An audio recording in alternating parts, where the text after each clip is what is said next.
from the Silver&Fit program. In this Fit at Home video, we will be going over lower body strengthening exercises. If you have dumbbells, you can use those. You can also just utilize your body weight, or a couple at-home hacks include utilizing water bottles. Make sure that they are the same size and the same weight.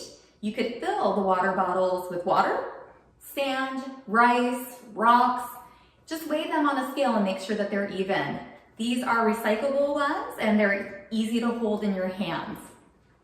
Another hack includes using cans. Again, make sure that they are the same weight, but you can use cans also for a little extra resistance. So let's take a look at a few exercises. If you're using dumbbells, it's important that you pick them up safely. I'm gonna walk around so you can see. I'm gonna face the chair, bend my knees, hold my belly in, and pick the weights up. Our first exercise is a sumo squat. We're gonna take the dumbbells up at the top of a bicep curl and just hold them right there at your shoulders. Feet are gonna come a little wider apart, just like a sumo wrestler. Knees hang out with your toes. So whatever direction your toes are, that's where your knees go. And from here, we're gonna lower down, keeping a really long spine, and then pushing up through our heel, big toe, and pinky toe. So we're just sitting down, keeping the chest lifted, and then coming up. And I'm gonna show you from the side here. So we're tall, feet grounded, sinking down, and standing up. This could also be done using a chair for support. So if I'm using a chair, I'm thinking about keeping my chest up to the back of that chair as I sit down and stand up, keeping that really long spine.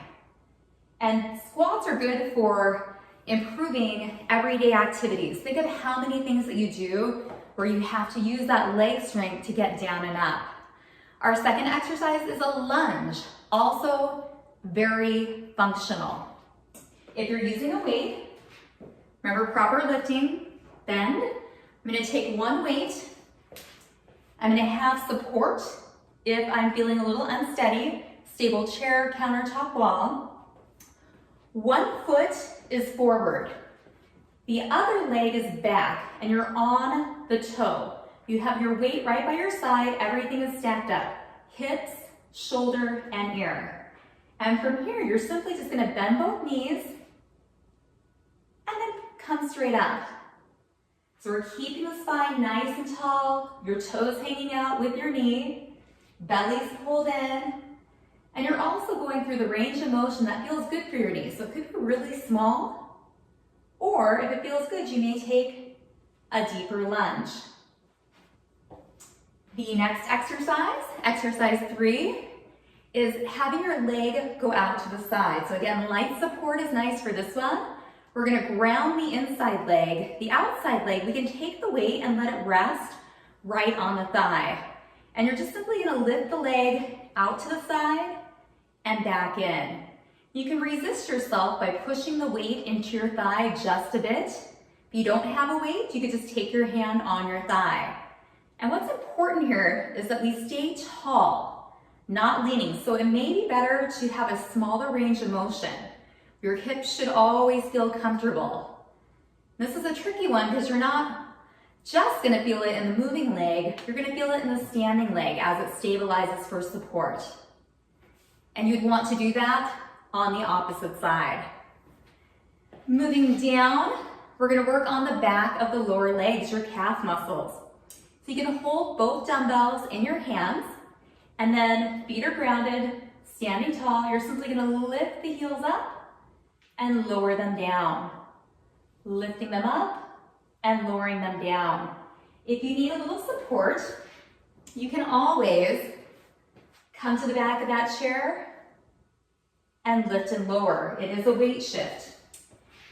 Our last exercise is in opposition. It's for the front of the lower leg.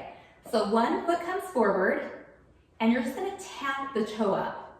And the reason why we have the split stance is to increase stability. If your feet are together and you're lifting up, that can be a pretty dramatic weight shift back. We want to prevent falls. So taking one foot forward, tapping that toe.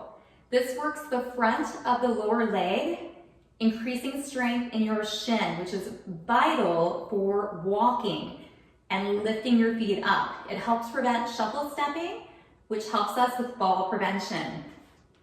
Now this one too, if you're feeling a little unsteady, it's highly recommended to hold on to a chair or just have light support and tap that toe.